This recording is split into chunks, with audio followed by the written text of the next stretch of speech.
Today on the show, I've got Laura Thornton. She's the executive director of marketing and customer engagement at General Motors. She literally grew up embedded in the automotive world. Her father spent his career in the industry, and after initially considering law school, she committed to automotive and never looked back. On the show today, we talk about how Laura is leading GM's dual track marketing transformation and foundational MarTech modernization, running in parallel with this thing she calls Project Leapfrog, which is a rapid pilot program testing AI enabled tools and capabilities to compress traditional timelines. That and much more with Laura Thornton. Are you ready to go beyond the basics of marketing? I'm Alan Hart, and this is Marketing Beyond, where I chat with the world's leading chief marketing officers and business innovators to share ideas that spark change and inspire you to challenge the status quo. Join us as we explore the future of marketing and its endless potential.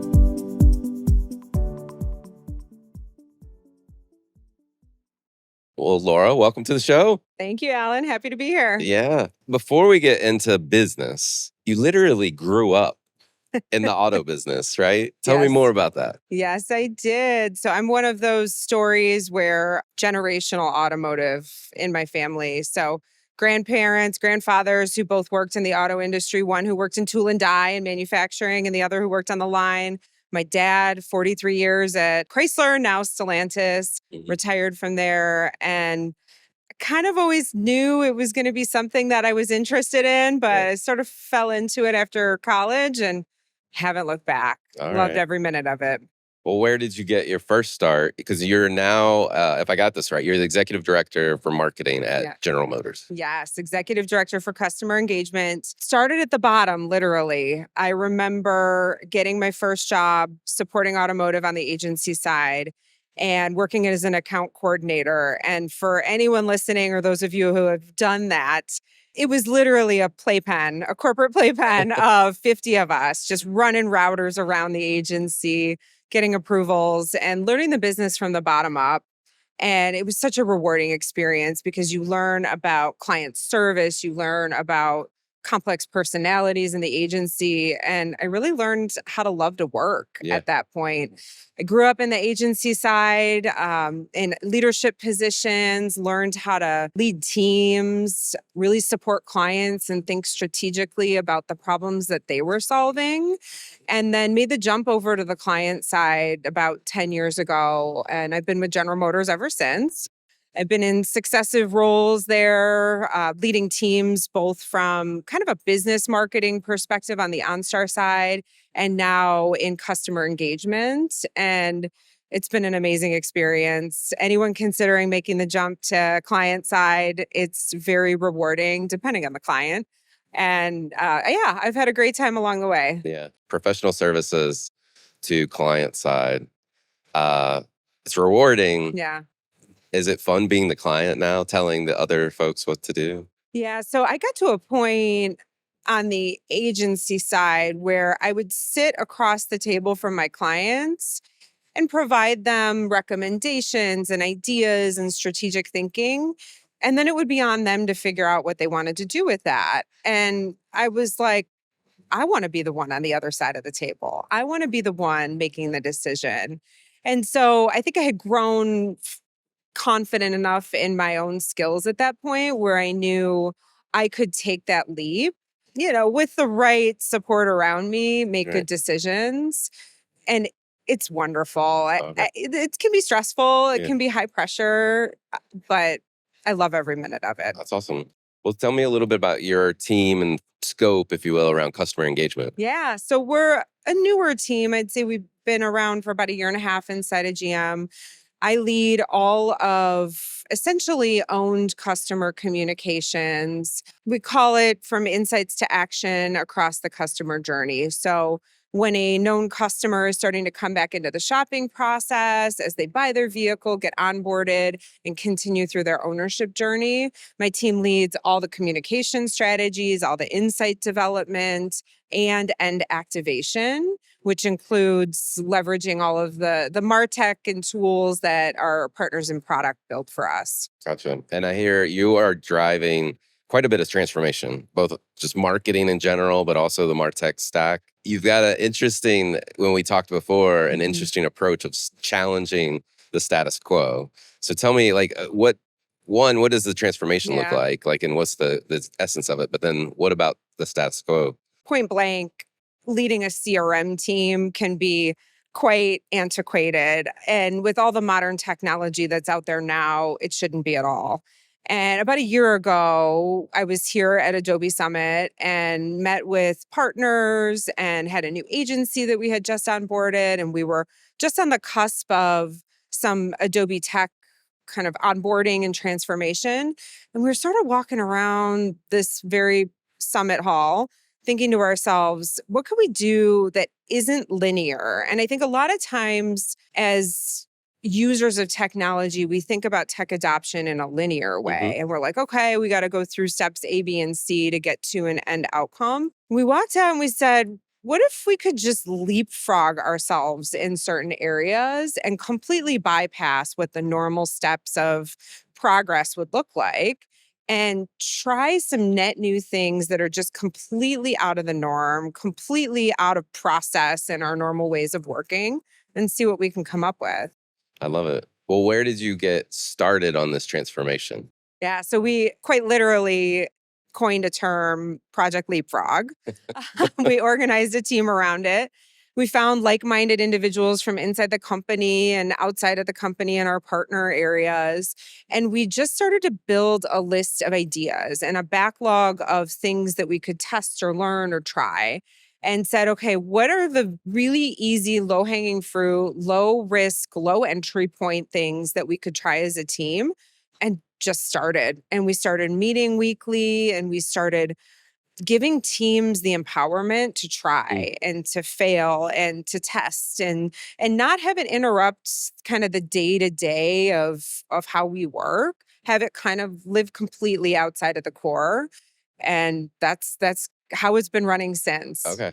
You've got sort of a parallel path. You've got like a transformation going on, and then you've got these like leapfrog efforts going on Correct. simultaneously. Yeah. So we've got our common way of working, which, as any team exists, it might feel slower than we want it to feel, but it's intentionally designed around quality and scale. And if you think about the products that we're servicing and millions of owners and billions of interactions every year, it has to be well thought through. And I'm not saying that any of our other transformation efforts aren't, but that beast exists for a reason.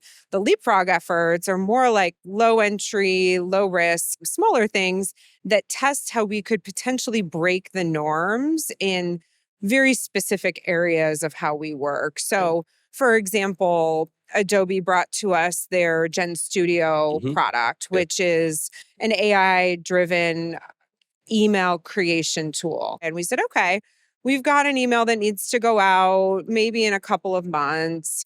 Let's just start building in it and iterate and see what we can come up with. Right. And within a matter of about a week and a half, we had a communication ready to go. Wow. So instead of taking the normal couple of months of testing and trying something, we were like, wait a minute, what? We might have something here. So, and it wasn't perfect. And, a week and a half turned into a couple of months as we started to think about how that would influence process change and team dynamics and who gets trained on this tool and how would we use it and how can it make the best creative possible. But it was a starting point for us. So when you think about these leapfrog pilots, like how do you define the criteria of and what are some of the criteria that you use? I can't say that we've got specific guardrails or criteria. Okay. It's more about literally cooking up new things. So looking around and saying, okay, what's changed in terms of agentic capabilities? At GM, I feel very fortunate that we have invested heavily in AI. We've got an on-prem LLM solution that we're working in almost every day. We've got a team that's dedicated to building agentic solutions for us in-house. That didn't exist a year ago when we thought about Leapfrog. Well, this team now, all of a sudden, in the past month, has come in and tinkered around with us on our backlog and said, hey, here's 2 agentic solutions that help solve QA monitoring and audience overlap analysis. Oh, wow. And they're sort of beta testing right Yeah. now. My team's playing around as users in those agents. But even 6 months ago, there wasn't anybody or any way of that happening. So remaining agile, I think, is kind of a principle, maybe not a guardrail. It's just a principle that we've tried to have. We push things away that we think maybe don't have value, and we start fresh on a new idea. Okay. Interesting. Well, you talked about the email example and this QA agent. Are there any other examples that come to mind, like you could share? Yeah, we've got some interesting things we're working on right now that I think every marketer goes through the idea of, what am I doing with a third party agency? What am I bringing in house? And the things that I'm really keen on at the moment are areas and ways in which my team can upskill themselves, being more hands on. So, some of the pilots that we're running have to do with them being able to not only author creative, but author briefs or debate insights with an LLM or an agent, or just start to play around with how these tools can help them upskill.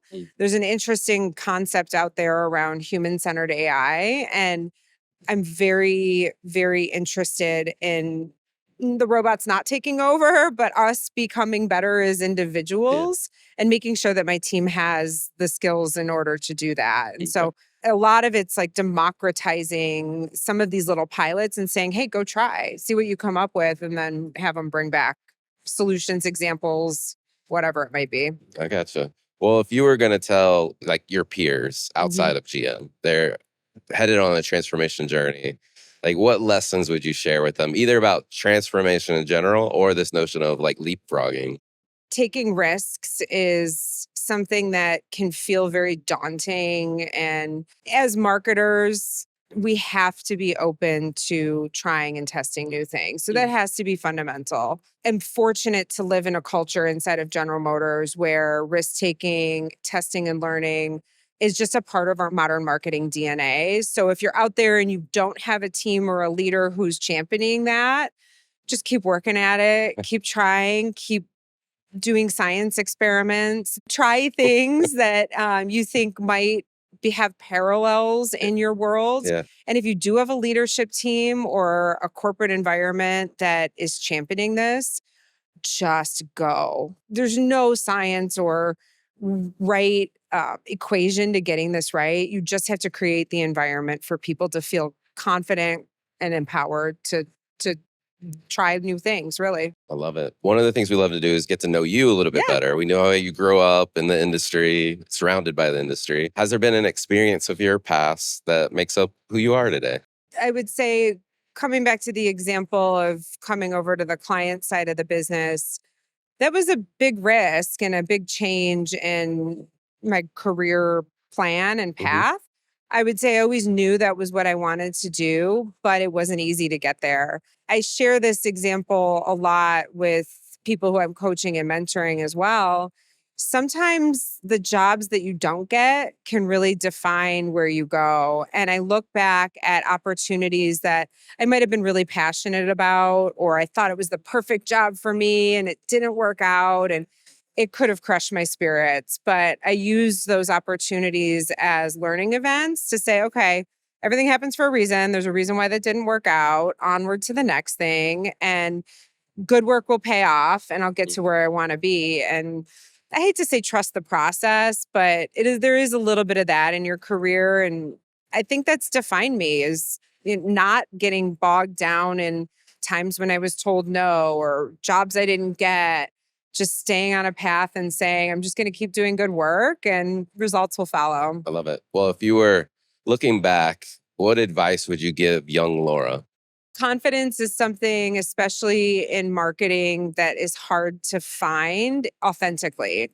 And I think in an area like this where the discipline is so subjective sometimes, there's definitely, from a performance marketing standpoint, numbers and outcomes trump everything. But creative and insights and strategic development is very qualitative, it's very subjective.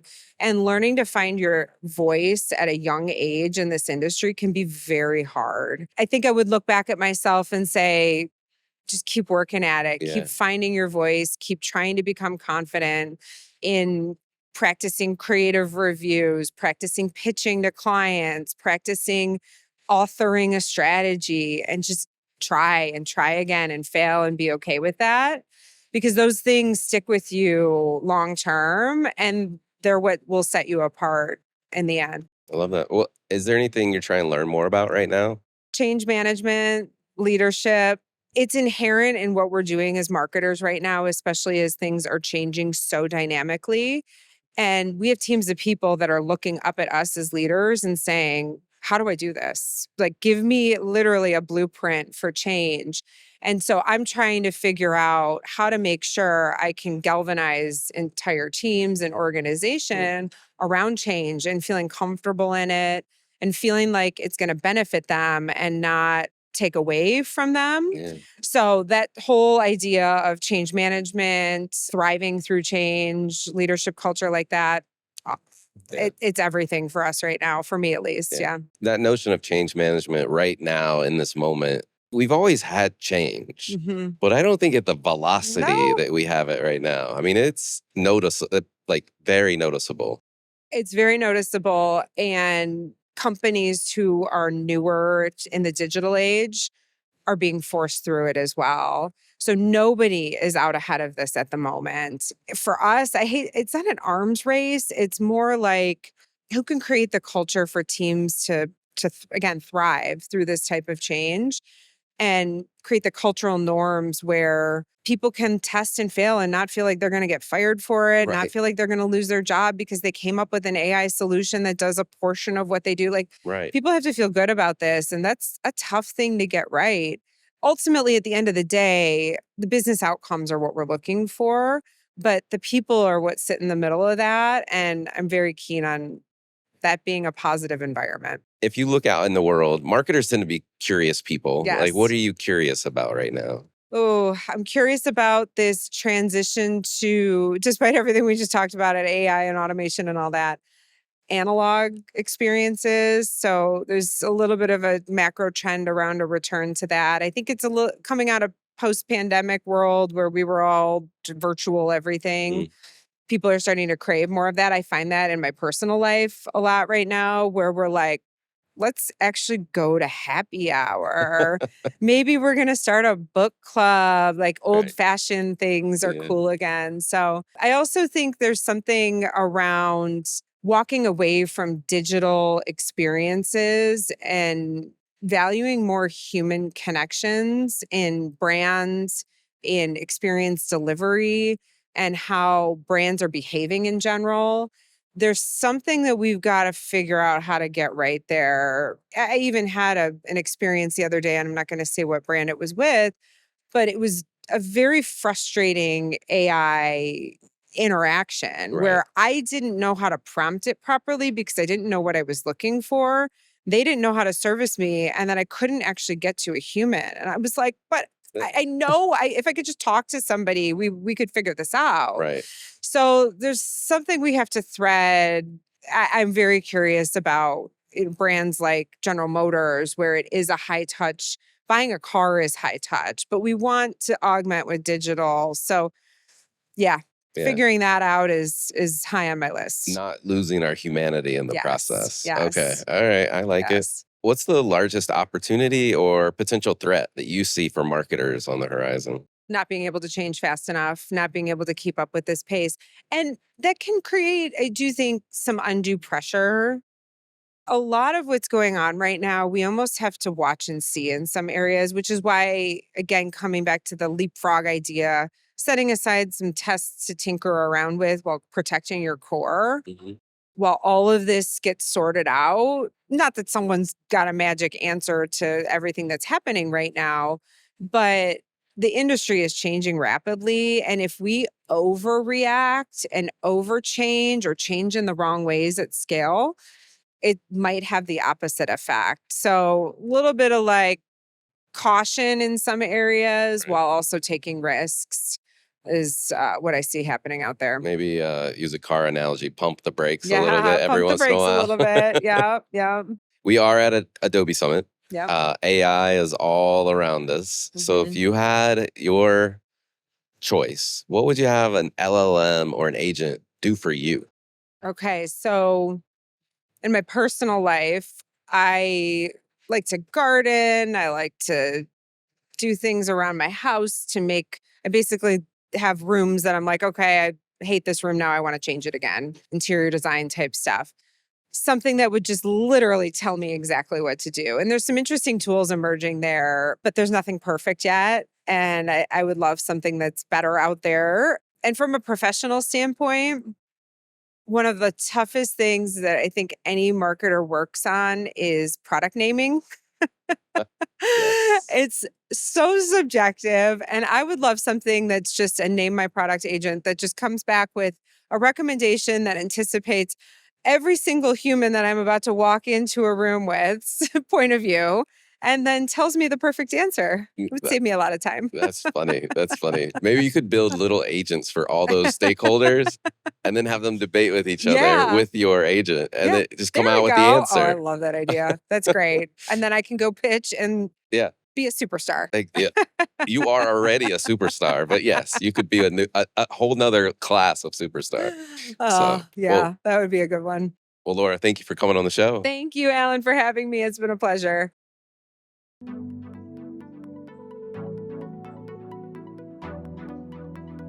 Hi, it's Alan again. Marketing Beyond is a Deloitte digital podcast. It's created and hosted by me, Alan Hart, and produced by Sam Robertson. We have even more cutting-edge marketing insights headed your way. Be sure to subscribe to our channel to stay up to date with our latest episodes.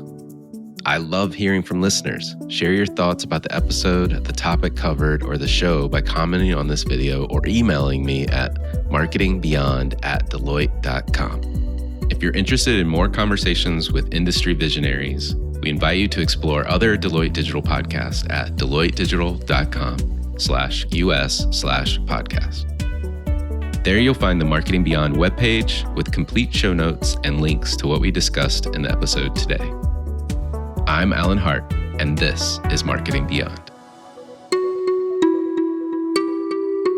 The views, thoughts, and opinions expressed are the speaker's own and do not represent the views, thoughts, and opinions of Deloitte. The material and information presented here is for general information purposes only and does not imply endorsement or opposition to any specific company, product, or service.